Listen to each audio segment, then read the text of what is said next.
Hey, this is Matt. Once again, we're about to another review. This is another paid request, this time from Mr. Leeman. Thank you so much for that. And for those interested in sending a request for any type of topic, reaction, review, re-review, randomness, out of the blueness, whatever it may be, feel free to send it either directly to my PayPal or on my Patreon. Both links are down below in the info box. But this is for Biggles' Adventures in Time. I wanted to get the title right. Sorry for stuttering. Because this is a movie that is based on a series of books, but from what I understand, the books are strictly about World War One, a character in World War One, and the adventures he goes through. And so then, those books were supposed to be adapted, and it was in kind of production development for years.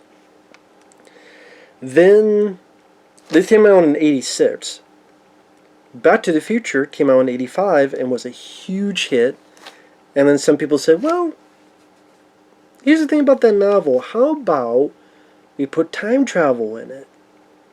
So we have a guy from modern times and some fucking time twin thing, which is never explained how that came to be. Just because it's never really explained how or why these two were time twins.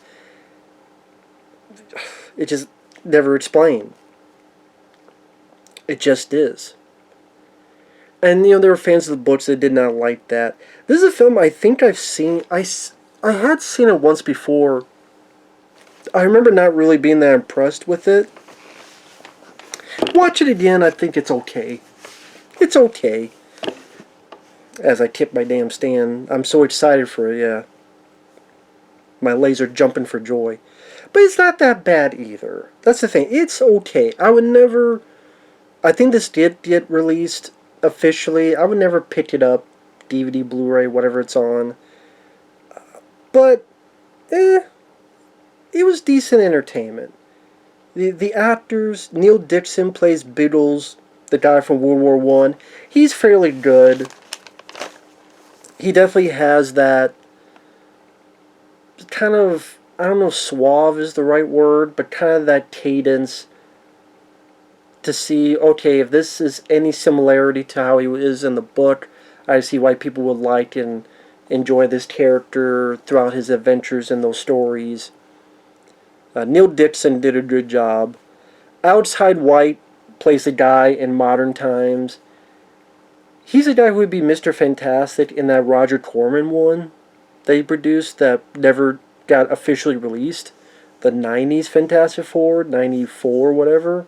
He played Mr. Fantastic. And Hyde-White, he's like an executive for this thing called, what was it? Celebrity Dinners? Yeah, Celebrity Dinners. So I write a couple things down so I don't forget. And that's stumbling. But the Celebrity Dinner thing, at one point there's like a poster or cardboard cut out of Arnold Schwarzenegger in the background. But he's trying to have this big speech, and then this electrical stuff happens, and then he's transported back to World War One, and this biplane almost hits him, crashes. Hyde-White saves this guy, this guy named Biggles, and he gets thrust back to his present time.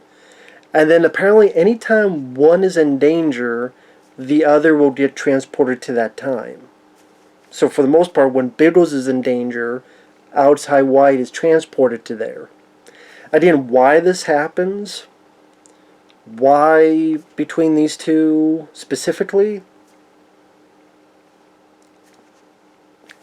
I don't know. I mean, granted, yes, you don't need to explain everything in a movie. There's some movies that work well and not explain that, but here it's like, okay, just random. But yeah, Hyde-White is not bad. I think he works better when he's playing off against Neil Dickson's character. Peter Cushing's in the film. It's the last film he ever did, sadly. He's a good actor. Of course, people remember him as bad guy in Star Wars, the original Star Wars. But a lot of people also remember him as Van Helsing in the Hammer Dracula films. Again, just a really great actor. He plays a guy who was the captain of Biggles back in the day, but in the present time he's much older, and he kind of knows what's going on. He knows about this time twin stuff, although I don't know if it ever establishes how he exactly knows that part.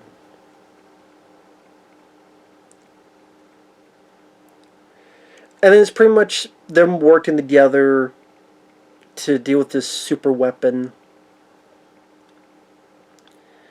And the thing about this film is that it has action.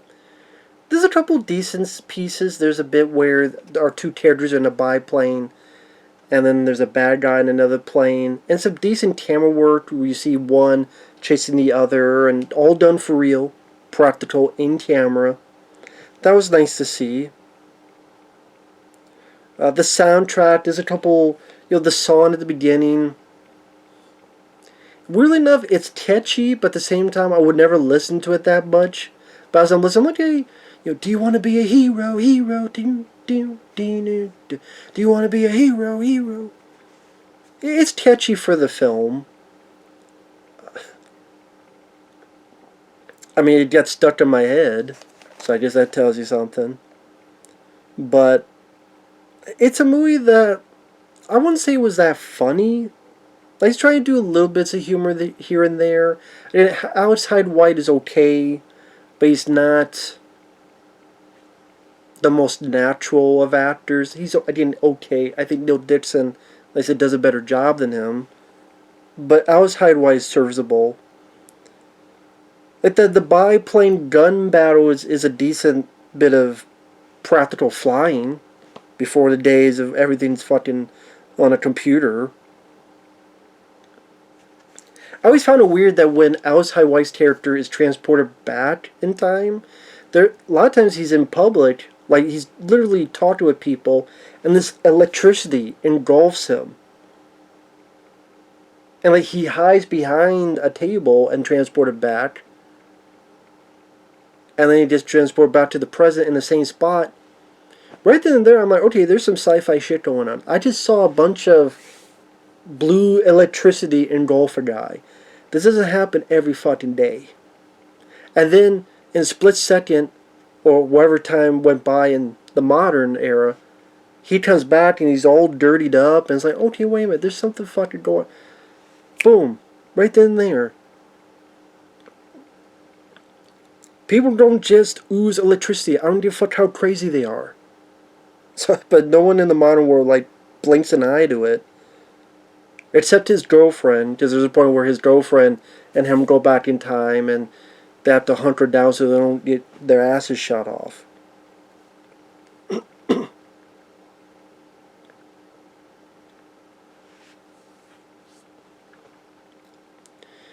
And pretty much that's the gist of the plot. He goes back in time, helps them out, then thrusts back to the present. A lot of people in the present think he's crazy, then he just thrusts back in time again. At one point, he's got to pretend to be a nun while bad guys have Biggles, and Alex Hyde-White has his electric razor, and he throws a yellow grenade. So they freak out, but they're able to get the guns and escape. There's this one thing where there's this weapon, like a microwave weapon, there's one scene but I guess I thought it'd be more used or utilized in the finale. Because there's a bit where they have to hunt her down in this bunker. And this weapon occurs, and there's some bad guys outside. There's a little bit of melting going on. They come out. The artillery is so brittle, it breaks into pieces. People have been burned up. For some reason, Alice Hyde-White's girlfriend sees a dead body, and for some reason she picks at an eyeball. And then she's like, ew. I'm like, what do you expect? You thought it was a gumball? Like, there's a dead body. Let me reach over, and where this guy's eye was, let me pick it up. Ew. What do you expect? It's like, here, let me wipe my ass with no TP. Ew. Yeah, what do you expect? Did you expect it to be chocolate? Hershey bar? I mean, Maybe she was looking for food. I don't know. But anyway, I thought that weapon would be more employed later in the finale. Because spoilers, the big finale is Biggles finally gets into modern time. Because by this point, the cops want Alice Hyde-White. They think he's crazy. He was shooting at the Germans. And then, in a split second, he's modern time. He's still shooting, and it's accidentally at the cops in their vehicles. So there's a chopper going after him. Biggles comes to the present time. They both get to Peter Cushing's place. I don't know why they don't just stay at Peter Cushing's place. Like, who the fuck knows they are there? Instead, they go, there's cops searching the area. We gotta leave. Why? No one knows you're there. They'd have to check every fucking building. And even then, Peter Cushing, later on, literally has a thing that says police. He could show that. And the cops were fucked off. And you only have to wait until you zap back to where you come from. You don't need to leave, but no, they need to leave, otherwise they can't get to the helicopter. And Biggles just happens to know how to fly a modern helicopter. Just because he goes, well, I fly a biplane, same thing. I'm like, is it the same thing?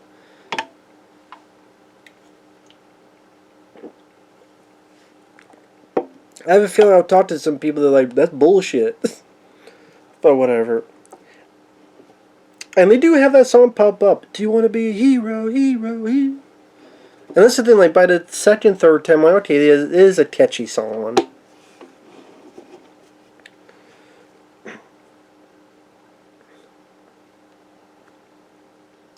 But then, I don't know, the finale was there, but I don't know if I want to say they didn't have the budget, or it just wasn't as extravagant as hoping for, or pretty much the choppers in the past. Don't ask me how that doesn't affect the future when you have a helicopter in World War One, but okay. They fly around. There's this sound weapon. They get in front of the sound weapon. They're using like a microphone or whatever to fuck up their sound weapon. And I guess that sound weapon fucks up the rest of the shit. I was waiting for this microwave weapon to come into play. Like, we gotta get it in time, and there's a countdown, or some type of thing. And no, I guess by eliminating the sound weapon, that destroyed everything, including the microwave weapon stuff, I guess. You know, that super weapon.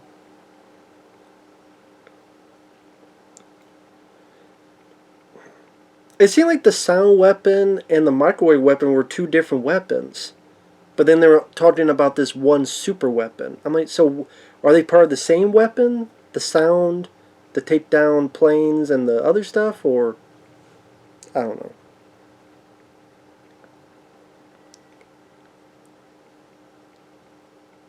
But they messed that up. They go somewhere else. They land the chopper, and this is super spoilers. Chopper gets blown up. Biggles shoots at the plane, throws a grenade. The bad guy drops a grenade right in front of him. Somehow Biggles escapes. I don't know how, because the fucking grenade landed right at his feet. But somebody was able to make it out and be fine. And then the bad guy's plane, like, you don't even get like a shot of it blowing up in the sky. It literally goes behind the mountain and then blows up. I was like, oh, that's kind of not that satisfying. Like, you don't even get like the model plane. It's just, okay, imagine this is the mountain, and you see, ooh, and you just see, I'm like, that's right. And Alex Hyde-White didn't really have a lot to do in that finale. Like, this is a team. And said, okay, Biggles flew the chopper to the sound weapon. He blew up the bad guy's plane. What did Alex Hyde-White do? Other than he was there. So yeah, it would have been nice if Hyde-White had a bit more to do, like a 50-50 type of, you do stuff and you do stuff as well. Just technically, he could have just left Hyde-White there in the present and take the chopper and do all the shit himself. Hyde-White didn't need to be there in the finale because he did nothing. Oh, one shot where he's firing outside when they're trying to land, but then that's like he didn't do anything.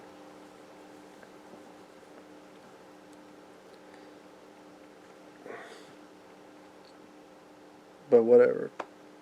And then it ends with Hyde-White ready to be married in the middle of the... And then he has... Oh, that's another thing. Hyde-White's character has this guy whose father owns the bank, and he's like this annoying guy who kind of acts like an asshole.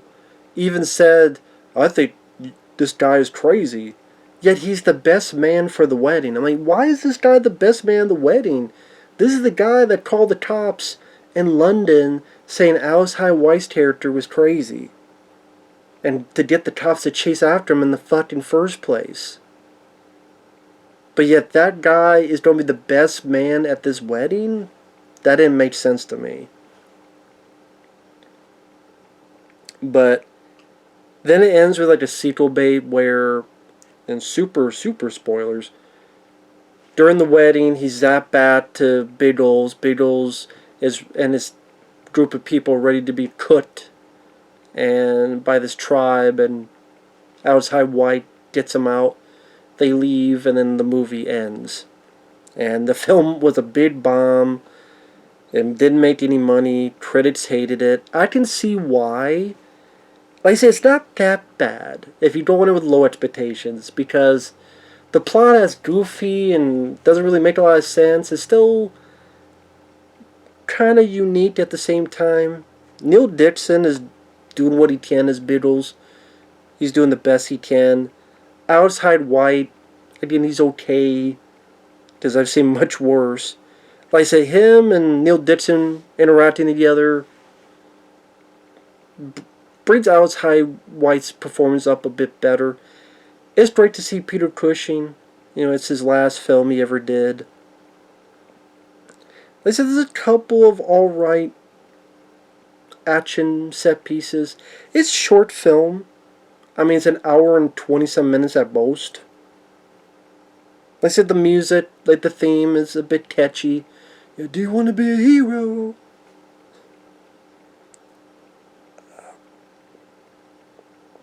I mean, the helicopter stuff, it's no Blue Thunder.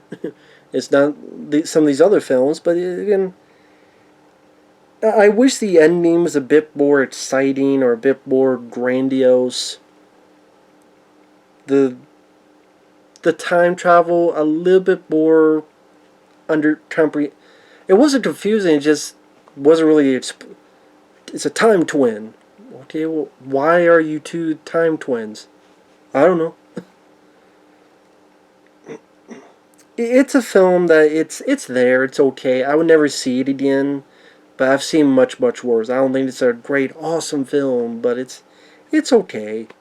It's all right. If you see the trailer, it interests you at all. It is funny learning that Back to the Future was the reason this stuff was incorporated like that. And you know. But see, Back to the Future, you have a much more better written story, and the humor is a bit funnier, and that has some nice heart to it. This is like, eh.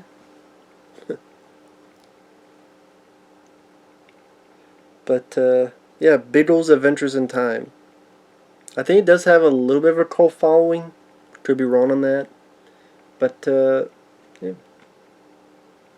It was alright for what it was. So with that said, thanks for watching. Take care. We'll see you guys later. Bye-bye.